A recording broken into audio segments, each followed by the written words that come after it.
Hello mga kataro, madamamay nyo na naman po.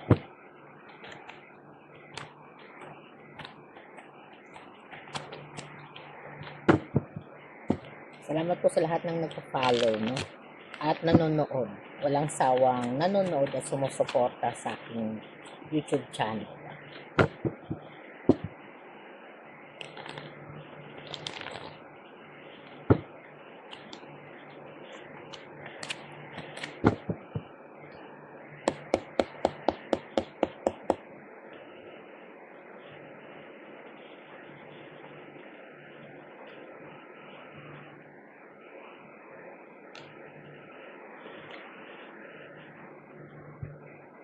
Base po dito no, sa ating mga card at sa energy nito, no?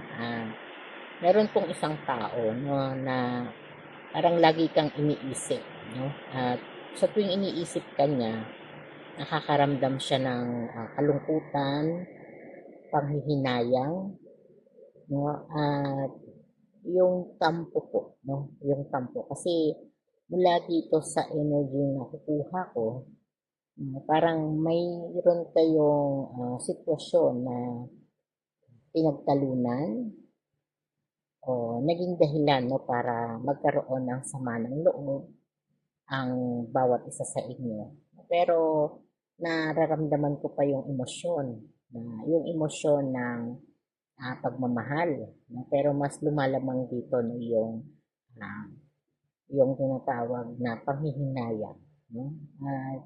Doon sa panghihinayang na yun, na kikita ko na marami kayong pinagsamahan. At doon sa pinagsamahan nyo yun, ay talagang parang naging masaya naman kayo, nagkaroon ng sinuportahan nyo ang isa't isa, no? At yung panahon na okay naman ang connection ninyong dalawa, ay talaga namang masasabi na natin na perfect couple kayo o perfect friendship po, no? At yun yung mga energy po na nakukuha ko ngayon, no? Na nagsasabi po na sa tuwing pumapasok ka sa isipan niya o naaalala ka niya kung mahilig ka sa musika, no? Mga musika na lumang tugtugin or medyo hindi naman ganun kaluma, ha? Medyo parang mga 90 na or mga Ray Valera, na mga mahilig ka sa ganong kanta, no? Ito'y energy mo. Na nagpapakita po no, na talagang napakarami pong nangyari. Parang itong person mo, napakaraming itinago sa'yo, napakaraming sitwasyon na naging tapat ka sa kanya.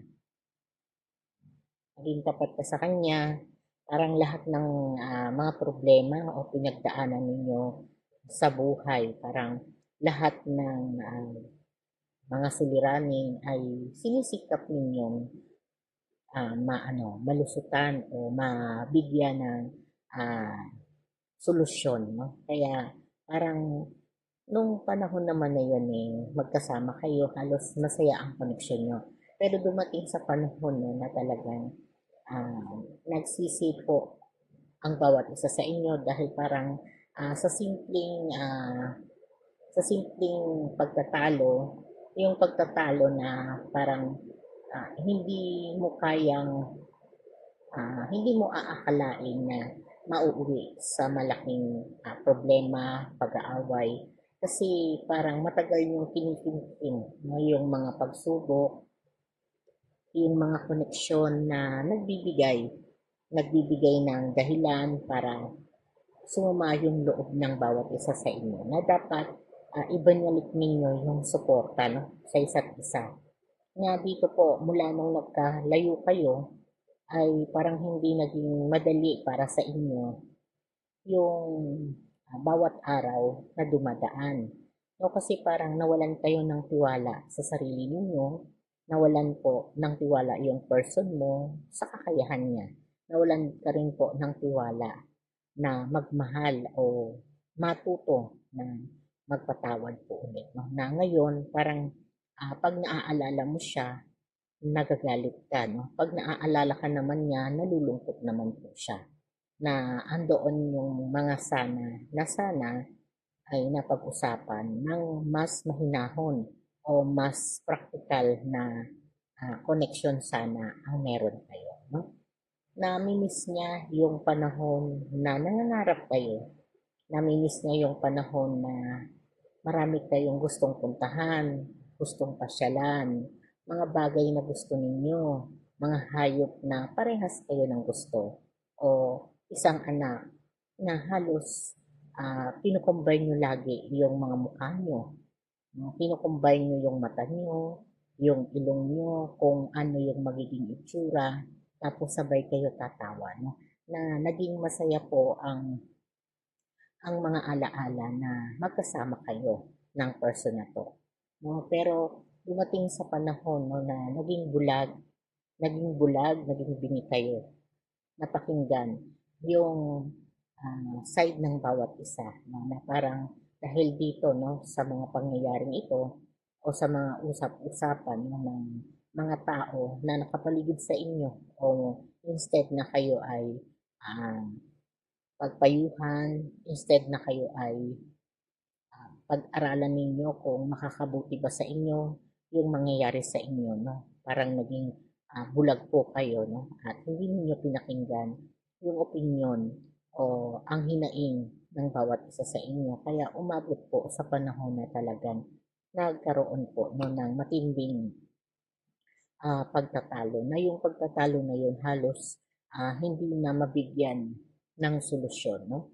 Hindi na mabigyan at puro sama na lang ng loob, panunumbat. No? At yung person mo naman na to ay nagkakaroon naman ng emosyon na padalos-dalos na halos ayaw na rin po niyang makinig sa side mo. At ikaw naman po halos nagagalit na rin po sa side niya. No? Pero itong emosyon na to ay nagdadala po sa inyo no, ng labis na kalungkutan dahil yung mga sana niyo po no, ay naging masaya sana kung mas binigyan nyo ng importansya o binigyan ninyo ng halaga na mapakinggan ang bawat isa sa inyo. No? Na ngayon po, napakalaki po ng panghihinayang, napakalaki po ng pagkakataon na pinalagpas ninyo sa relasyon at koneksyon nyo ito. No, ngayon ay talagang dumadating kayo sa panahon na namimiss nyo yung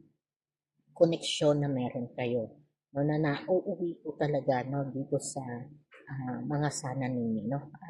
Merong isang emosyon sa inyo, yung talagang labis na nagsisisi po. No?